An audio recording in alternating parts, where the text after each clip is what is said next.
వార్తలకు పునఃస్వాగతం.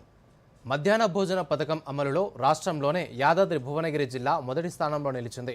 2025-26 విద్యా సంవత్సరానికి యాదాద్రి జిల్లాకు తొలి పురస్కారం లభించింది.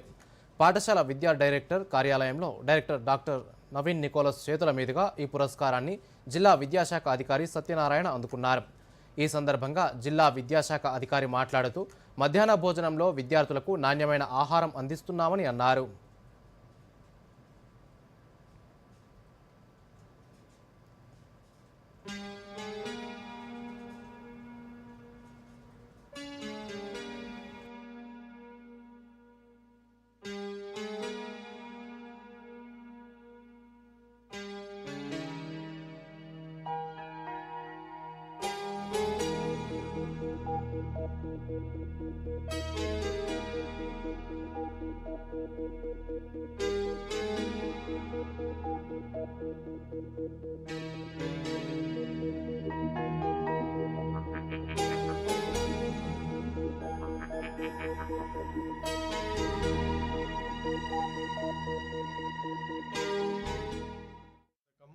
చాలా అద్భుతంగా ఉంది.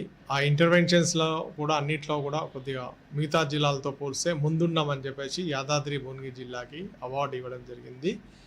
దానికి నేను అందరికీ, మా టీచర్లందరికీ, వర్కర్లకి పేరున అందరికీ ధన్యవాదాలు చెప్తున్నాను. యాదాద్రి భువనగిరి జిల్లాలో సుమారుగా 658 స్కూళ్ళల్లో మేము మధ్యాహ్న భోజన పథకం చేస్తున్నాము. అందులో 40,519 మంది విద్యార్థులు మధ్యాహ్న భోజనం తింటున్నారు. ప్లస్ 1,225 మంది వర్కర్లు పనిచేస్తున్నారు. వారికి అంటే ఏ విషయంలో కానీ బియ్యం నాణ్యత కానీ, కూరగాయల నాణ్యత కానీ వండి పెట్టడంలో మేము ఎక్కడా కాంప్రమైజ్ కాలేదు. గత కలెక్టర్ గారు కూడా రెగ్యులర్గా విజిట్ చేశారు.